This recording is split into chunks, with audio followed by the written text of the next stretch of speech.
Dear students, root locus lecture series में जो कि कंट्रोल सिस्टम्स के लेक्चर हम कवर कर रहे हैं, उसमें जो लास्ट वीडियो थी वो हमारी रूट लोकस एग्जाम्पल 1 थी। आज की वीडियो में रूट लोकस एग्जाम्पल 2 सॉल्व करेंगे। पहले वीडियो में और इस वीडियो में ये फ़र्क है कि पहले वाली वीडियो में हमारे पास कॉम्प्लेक्स कॉन्जुगेट पोल नहीं थे हमारे सिस्टम में, और इस सिस्टम में जो आज की वीडियो में हम सॉल्व करेंगे उसमें कॉम्प्लेक्स कॉन्जुगेट पोल्स अवेलेबल होंगे, ताकि हम जो रूल नंबर 8 है उसको फॉलो कर सकें। सो एग्जाम्पल 2 को सॉल्व करना शुरू करते हैं। For a given system, sketch the rough nature of the root locus, showing all details on it. Comment on the stability of this system. So open loop transfer function is given here. G of s h of s is equal to k upon s into s square plus 2s plus 2. So हम यहाँ देख सकते हैं कि we have complex conjugate poles. तो step 1 पे general information देख लेते हैं from this transfer function. So we have 3 poles here and we don't have any 0 here. So number of branches n is equal to p is equal to 3. कोई finite 0 available नहीं है, तो this means p minus z is equal to 3.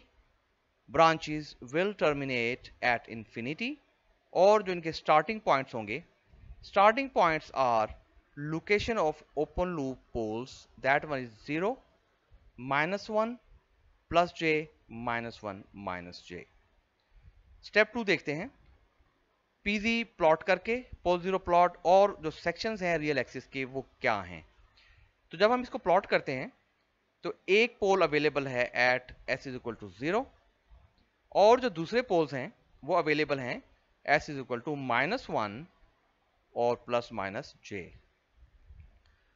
तो अब हम देखते हैं कि कौन सा सेक्शन जो है वो रूट लोकस पर अवेलेबल है, क्योंकि अकॉर्डिंग टू द रूल कि जो area under the influence of this complex conjugate pole, we cannot select that section as a root locus.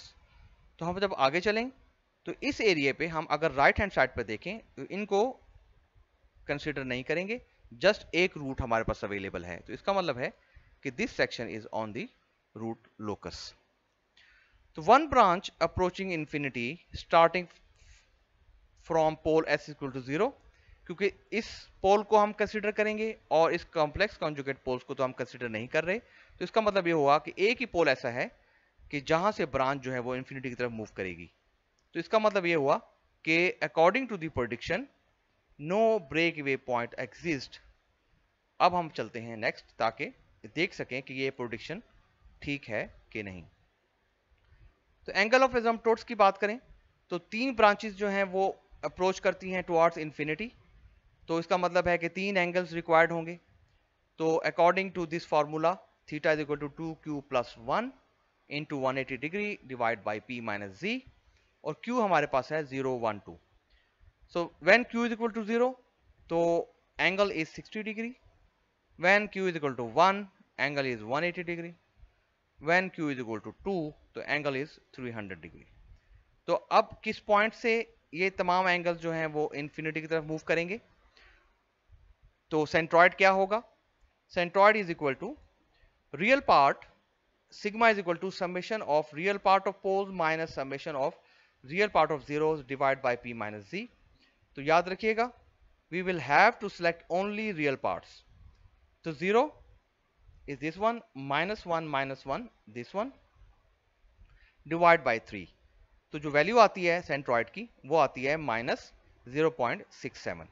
तो इसका मतलब ये हुआ कि इस पॉइंट से तीनों एंगल्स जो हैं वो इंफिनिटी की तरफ मूव करेंगे। पहला एंगल है θ1, दूसरा एंगल है θ2 और तीसरा एंगल है θ3। तो ये तमाम एसिम्पटोट्स जो हैं वो -0.67 से के पॉइंट से मूव करेंगे। अब चलते हैं नेक्स्ट, ब्रेकअवे पॉइंट्स देख लेते हैं अवेलेबल हैं कि नहीं। तो उसके लिए कैरेक्टरिस्टिक इक्वेशन बनानी पड़ेगी। तो 1 plus G of S H of S equal to 0। So this is the characteristic equation. अब जब हम इसको सॉल्व कर रहे हैं कैरेक्टरिस्टिक इक्वेशन को, तो ये k की फॉर्म में इसको अरेंज कर लेंगे. After the arrangement of in the form of k we will derivate this equation. So dk upon ds is equal to minus 3s square minus 4s minus 2. अब whole value minus में है तो इसको multiply करेंगे तो हमारे पास जो minus से तो 3s square plus 4s plus 2. अब निकालेंगे ब्रेक अवे पॉइंट्स, तो इनके रूट्स निकालने होंगे. तो इनके रूट्स निकालने के लिए क्वाड्रेटिक इक्वेशन इस्तेमाल करेंगे. After that we will get the roots minus 0.67 plus minus j into 0.4714. तो अब क्या करें, अब हमारे पास जो वैल्यूज आ गई हैं वो आ गई हैं रियल पार्ट में भी और इमेजिनरी पार्ट में भी. तो अब इसको डायरेक्टली हम एक्सप्रेशन ऑफ k में पुट नहीं करेंगे, ठीक है, वो काफ़ी कॉम्प्लेक्स होगा. बल्कि हमारे पास एंगल कंडीशन से चेक करने का तरीका है कि पॉइंट जो है वो अवेलेबल है कि नहीं. So we can check validity of these points as breakaway points by using angle condition. तो हम टेस्ट करेंगे कि क्या ये पॉइंट अवेलेबल हैं कि नहीं. So let's us test s is equal to minus 0.75 plus j into 0.4714. According to this angle formula, plus minus 2q plus 1 180 degree q into 0 1 2. तो हम देखते हैं कि जब ये जो ट्रांसफर फंक्शन हमारे पास अवेलेबल है उस ट्रांसफर फंक्शन के हिसाब से हम ये पॉइंट जब इसमें ऐड करेंगे तो क्या होगा.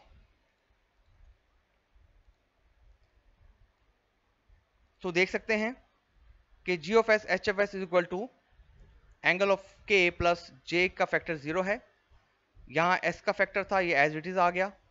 तो ये आगे हमारे पास जो दो कॉम्प्लेक्स कॉन्जुगेट पोल्स थे उसमें हमने इसकी एडिशन की, और एडिशन करने के बाद जब इसका फाइनल सोल्यूशन किया और फाइनल सोल्यूशन करने के बाद जब इसको कन्वर्ट किया डिग्रीज में, तो हम देखते हैं कि हमारे पास जो फाइनल एंगल आ रहा है वो आ रहा है माइनस 164.11 डिग्री, जो कि ऑड मल्टीपल ऑफ 180 डिग्री नहीं है. तो इसका मतलब ये हुआ कि this is not odd multiple of 180 degree, hence point is not on the root locus, hence there is no breakaway point existing for this system. अब स्टेप 6 जो है वो intersection point with imaginary axis क्या होगा.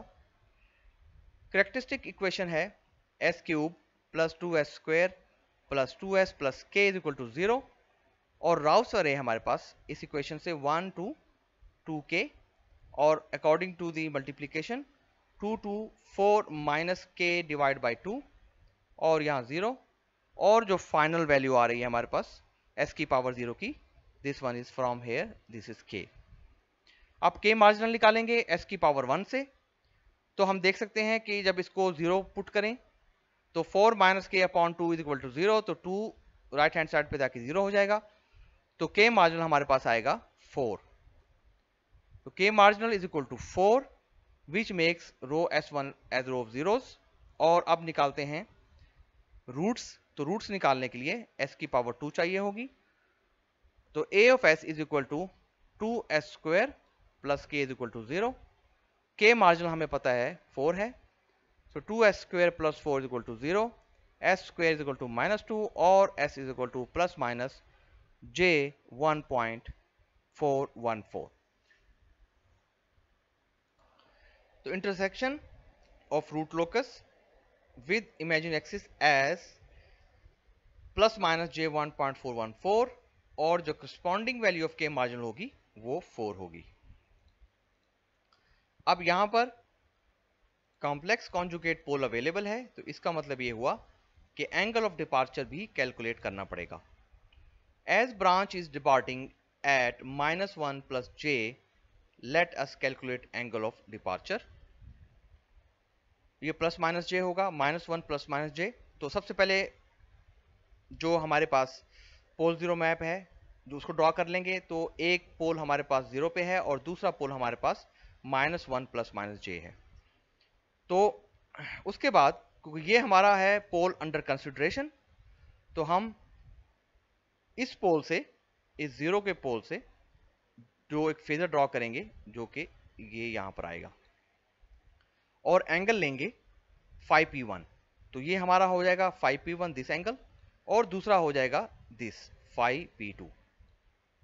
तो 5P1 जो angle आएगा जो हम कैलकुलेट करेंगे डी से, वो आएगा 135 डिग्रीज, और जो 5P2 होगा वो आएगा 90 डिग्रीज। तो according to the formula summation of 5P is equal to 5P1 और 5P2, जो हम दोनों को ऐड करेंगे तो एंगल हो जाएगा 225, और summation of 5Z is equal to 0।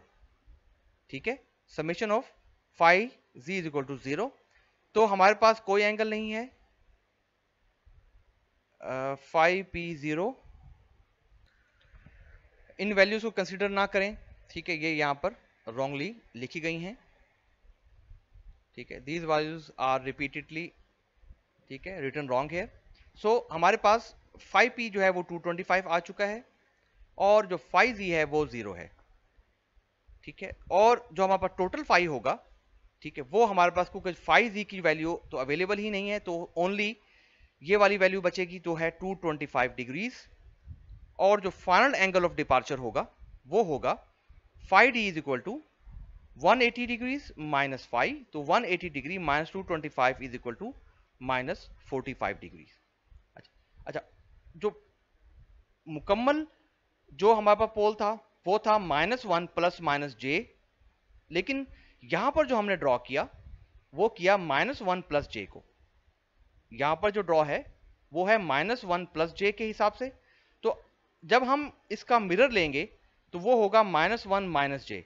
तो हम कर सकते हैं कि -45 का जब हम मिरर लेंगे तो वो हो जाएगा +45। तो हम कह सकते हैं एट -1 माइनस जे जो एंगल ऑफ 5D होगा तो +45। तो टोटल एंगल जो -1 प्लस माइनस जे का होगा वो होगा ±45 डिग्रीज। तो प्रेडिक्शन हम कैसे कर सकते हैं इसकी? प्रेडिक्शन करेंगे according to the root locus.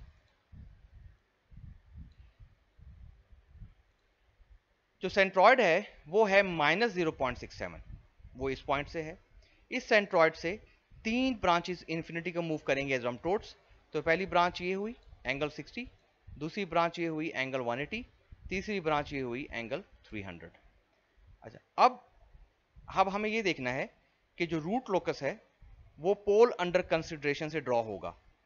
तो पोल अंडर कंसिडरेशन से अगर हम ऊपर की साइड पर आएं, ठीक है, तो -1 प्लस जे की साइड पर आएं, तो हमें पता है कि जो एंगल है वो क्या है -45। तो -45 एंगल वो दिस पॉइंट से अगर हम ड्रॉ करें तो हम देख सकते हैं कि वो ये -45 एंगल ये आ रहा है, ये ड्रॉ हो रहा है। पोल अंडर कंसिडरेशन ये वाला था और ये -45 ये ड्रॉ हो रहा है। तो क्या होगा और हमको किस तरीके से ड्रॉ करेंगे? हम देख सकते हैं कि इस पॉइंट ऑफ कंसिडरेशन से मूव करेगा, लोकस मूव करना शुरू करेगा रूट का, और ये मूव करता जाएगा कहां तक? जब तक इंटरसेक्शन की जो फ्रीक्वेंसी है रूट पी वो नहीं आ जाती इमेजिनरी एक्सेस से। तो ये देखें कि इस जगह पे इंटरसेक्ट करेगा, और ये वो जगह है जो कि +J1.414 है, और इसको मूव करता हुआ ये इंफिनिटी की तरफ चला जाएगा। और इसी तरीके से जब हमने बात की इसके मिरर इमेज की, तो ये हम देख रहे हैं कि ये +45, तो हम देख रहे हैं कि इस यहां पर इस पोल अंडर कंसिडरेशन से ये एंगल है 45 डिग्री का, +45 का, और यहां से ये मूव करेगा रूट लोकस, और इस पॉइंट से मूव करता हुआ -J1.414 पर जाकर क्रॉस करके इस इंटरसेक्शन फ्रीक्वेंसी पर, और ये इंफिनिटी की तरफ मूव कर जाएगा। और इसकी जो प्रेडिक्शन की स्टेबिलिटी है वो है कि जब k जो है फ्रॉम 0 टू यहां तक, k आई थिंक हमारा 4 है, हम देख लेते हैं कि क्या है। हाँ 4 है। सो 0 से 4 तक, from 0 to 4 the system is absolutely stable, और k marginal 4 we have this value of j 1.414. so this means when k is equal to 4, so this is marginally stable, और जब k 4 से infinity होगा तो this means the system is unstable. Thank you.